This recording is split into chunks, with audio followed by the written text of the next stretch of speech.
여러분, 지난 영상에서 이런 말씀을 드렸습니다. 단 거 안 먹어도 혈당은 오를 수 있습니다.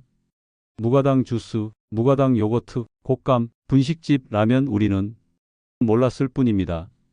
그렇다면 이제 질문이 남습니다. 그래서 뭘 먹어야 합니까? 도대체 어떻게 먹어야 합니까? 당뇨 관리는 금지의 문제가 아닙니다. 설계의 문제입니다. 건강 연구자로서 수많은 논문과 데이터를 분석해 보면 혈당은 음식의 종류보다 먹는 구조에 더 크게 반응합니다. 같은 비빔밥을 먹어도 누군가는 식후 혈당이 크게 오르고 누군가는 비교적 안정적으로 유지됩니다. 차이는 음식이 아니라 순서와 구조입니다. 의학계에서는 식사 순서가 식후 혈당 상승폭에 영향을 줄 수 있다고 보고된 바 있습니다. 채소를 먼저 먹고 단백질을 먹고 그 다음에 탄수화물을 섭취했을 때 혈당 상승폭이 완만해졌다는 연구들이 있습니다. 이건 치료 이야기가 아닙니다. 우리 몸의 반응 원리입니다. 여러분의 몸은 고장 난 것이 아닙니다. 단지 설계되지 않은 식사를 하고 있었을 뿐입니다. 우리가 매일 먹는 한 끼는 그냥 먹는 것이 아니라 몸 안에서 하나의 실험이 됩니다. 밥을 먼저 넣으면 당은 빠르게 흡수됩니다. 채소와 단백질이 먼저 들어가면 흡수 속도는 달라질 수 있습니다. 이 차이가 매일 반복되면 몇 년 뒤 결과가 달라집니다. 당뇨는 하루에 만들어지지 않습니다. 하지만 매일의 구조는 분명히 누적됩니다. 여러분, 희망은 여기 있습니다.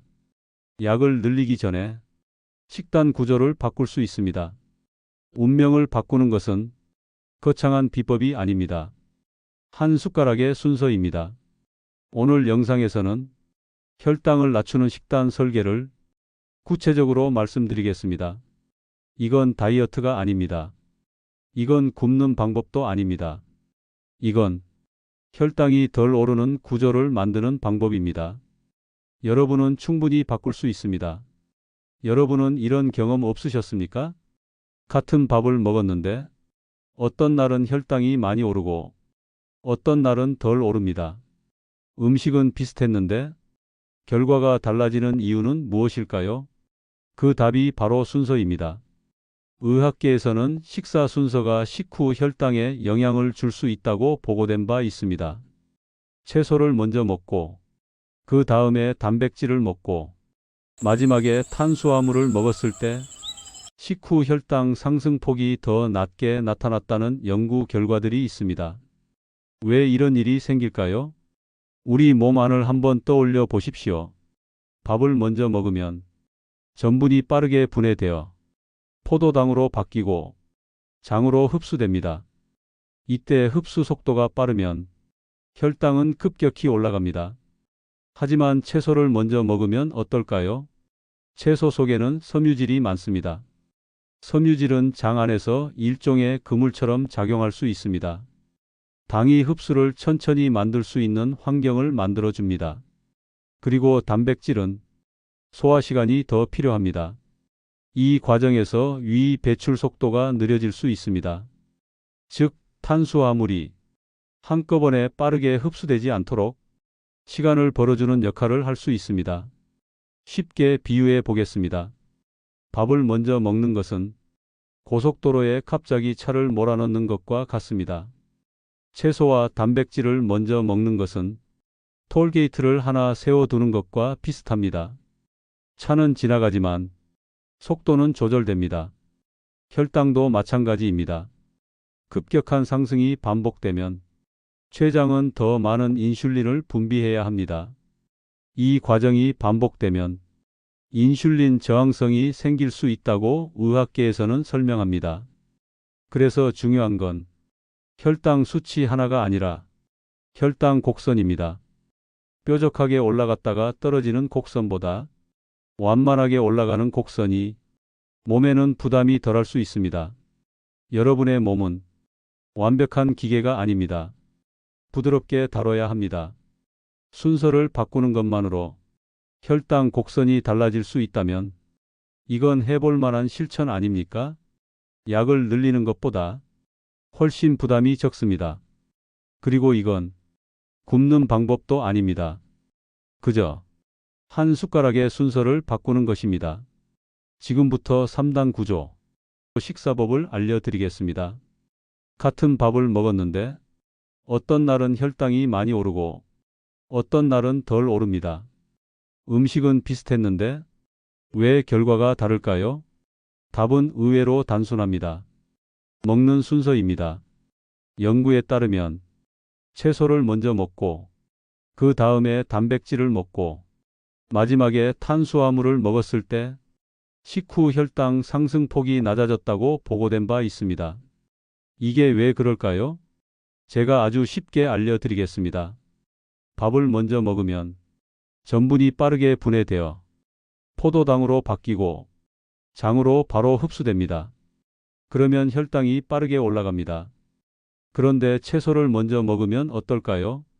채소 속 섬유질이 장 안에서 일종의 완충 역할을 합니다. 당이 한꺼번에 흡수되지 않도록 속도를 늦춰주는 환경을 만들어줍니다. 그리고 단백질은 소화 시간이 더 필요합니다. 위에서 음식이 내려가는 속도를 조금 늦출 수 있습니다. 결국 탄수화물이 천천히 들어오게 됩니다.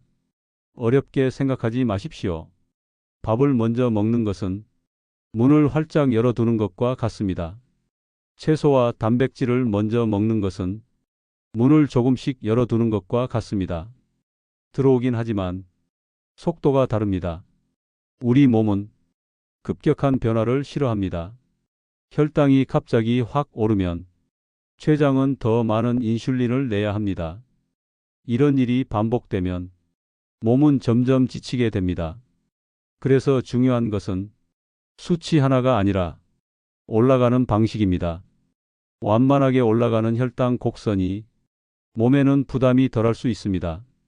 여러분, 이건 어려운 치료가 아닙니다. 제가 말씀드리는 건 한 숟가락의 순서입니다. 약을 바꾸는 것이 아니라 숟가락의 방향을 바꾸는 겁니다. 이제 정말 쉽게 알려드리겠습니다. 이름부터 기억하십시오. 3단 구조 식사법. 어렵지 않습니다. 한 끼를 3단계로 나누는 겁니다. 1단계 채소, 2단계 단백질, 3단계 탄수화물. 이 순서만 지키시면 됩니다. 1단계 채소부터 드십시오. 식탁에 앉으면 제일 먼저 채소 반찬을 드십시오. 나물, 샐러드, 쌈채소, 데친 채소. 무엇이든 괜찮습니다. 왜냐하면 채소 속 섬유질이 장 안에서 완충 역할을 하기 때문입니다. 당이 한꺼번에 들어오지 않도록 속도를 늦추는 환경을 만들어줍니다. 많이 먹으라는 이야기가 아닙니다. 먼저 드시라는 이야기입니다.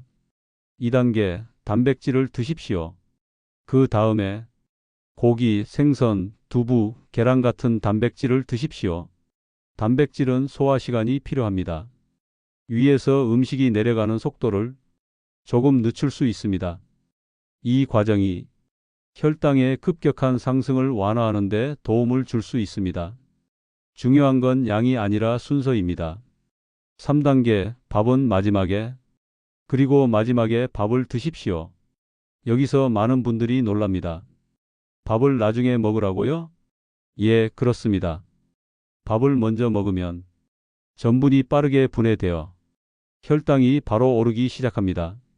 하지만 채소와 단백질이 먼저 들어가 있으면 흡수 속도가 달라질 수 있습니다. 같은 밥을 먹어도 혈당 곡선은 달라질 수 있습니다. 실제 적용 예시. 비빔밥을 예로 들어보겠습니다. 예전에는 밥과 나물을 한 번에 비벼서 빠르게 드셨을 겁니다. 이제는 순서를 바꾸십시오. 나물을 먼저 조금 드시고 고기를 드시고 그 다음에 밥을 드십시오. 비빔밥을 비비지 말고 구성 요소를 나눠서 드시는 겁니다. 같은 음식입니다. 다만 구조가 바뀐 겁니다. 여러분, 이건 다이어트가 아닙니다. 굶는 것도 아닙니다. 그저 순서를 바꾸는 겁니다. 약을 늘리지 않고 한 끼의 구조를 바꾸는 것. 이게 첫 번째 설계입니다. 흰 쌀밥을 완전히 끊지 않으면서 혈당 부담을 줄이는 밥 구조 바꾸기를 아주 쉽게 알려드리겠습니다. 많은 분들이 이렇게 말씀하십니다. 밥을 끊어야 합니까? 평생 밥 없이 살 수는 없지 않습니까? 맞습니다. 밥은 우리 식문화의 중심입니다. 그래서 저는 끊으라고 말하지 않습니다. 대신 구조를 바꾸자고 말씀드립니다. 제가 아주 쉽게 알려드리겠습니다. 첫 번째, 밥의 비율을 바꾸십시오. 한 끼 식사에서 밥이 차지하는 비율을 조금만 줄이십시오. 예전에는 밥 한 공기에 반찬 조금이었다면 이제는 밥을 조금 줄이고 채소 반찬을 늘리십시오. 밥의 양이 줄면 들어오는 탄수화물 총량이 줄어듭니다. 이건 가장 직접적인 방법입니다. 두 번째, 밥의 구성을 바꾸십시오. 흰 쌀만 드시지 말고 현미를 일부 섞으십시오. 콩을 조금 넣으십시오. 현미에는 껍질과 섬유질이 남아 있습니다. 섬유질은 소화와 흡수를 천천히 만드는 데 도움을 줄 수 있습니다. 의학계에서는 섬유질이 많은 식단이 식후 혈당 변동을 완화하는 데 도움을 줄 수 있다고 보고된 바 있습니다. 완전히 현미로 바꾸지 않아도 됩니다. 처음에는 흰쌀 7, 현미 3 비율로 시작해도 충분합니다. 천천히 적응하시면 됩니다. 세 번째, 밥의 속도를 늦추십시오. 밥을 빨리 드시면 흡수도 빨라집니다. 천천히 씹는 것만으로도 위 배출 속도와 포만감 신호가 달라질 수 있습니다. 우리는 종종 밥을 반찬과 함께 빠르게 넘깁니다. 하지만 이제는 밥은 마지막에 그리고 천천히 같은 밥입니다. 다만 들어오는 속도가 달라집니다. 여러분, 흰 쌀밥은 적이 아닙니다. 문제는 양과 구조와 속도입니다. 밥을 끊는 싸움이 아니라 밥을 다루는 싸움입니다. 이 차이를 이해하는 순간 식사는 스트레스가 아니라 설계가 됩니다. 다음 5부에서는 피할 수 없는 외식 상황에서 혈당을 지키는 전략을 아주 현실적으로 알려드리겠습니다. 밖에 나가면 어쩔 수 없어요. 이 말이 더 이상 핑계가 되지 않도록 제가 쉽게 알려드리겠습니다. 여러분, 당뇨 관리는 집에서만 하는 것이 아닙니다. 진짜 실력은 외식에서 드러납니다. 외식은 피하는 것이 아니라 설계하는 것입니다. 첫 번째, 주문할 때 이미 승부가 납니다.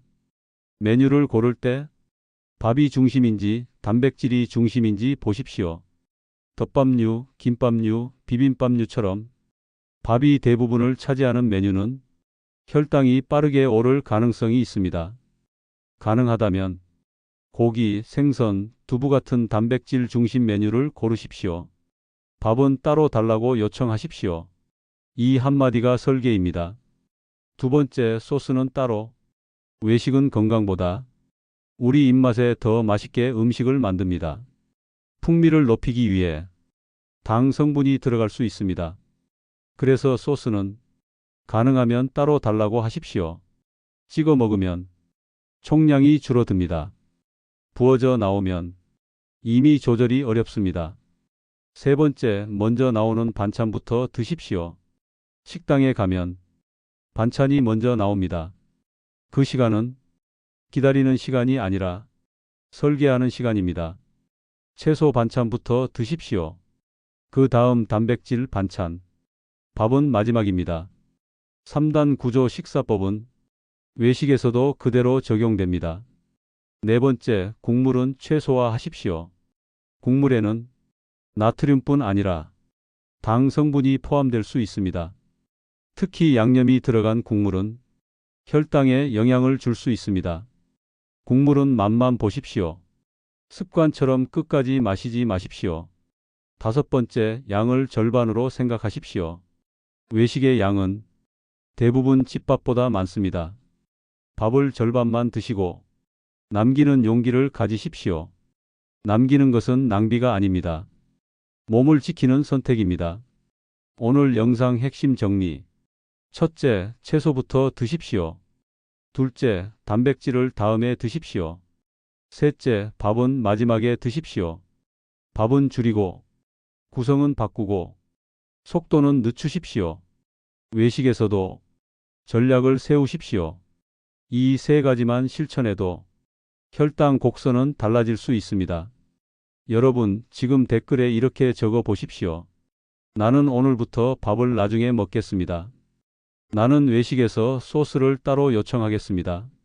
실천은 선언에서 시작됩니다. 그리고 이런 실천 중심 건강 이야기가 도움이 되셨다면 구독과 좋아요로 함께해 주십시오. 이 채널은 여러분의 삶을 회복하게 돕는 채널입니다. 알림 설정을 해 두시면 다음 영상에서 혈당을 실제로 낮추는 한 끼 식단 설계를 구체적인 예시로 보여드리겠습니다. 여러분은 충분히 바꿀 수 있습니다. 오늘 한 끼부터 설계하십시오. 오늘 영상이 도움이 되셨다면 좋아요와 구독 버튼 부탁드립니다. 지금 생각나는 사람이 있으면 이 영상 공유해 주세요. 감사합니다.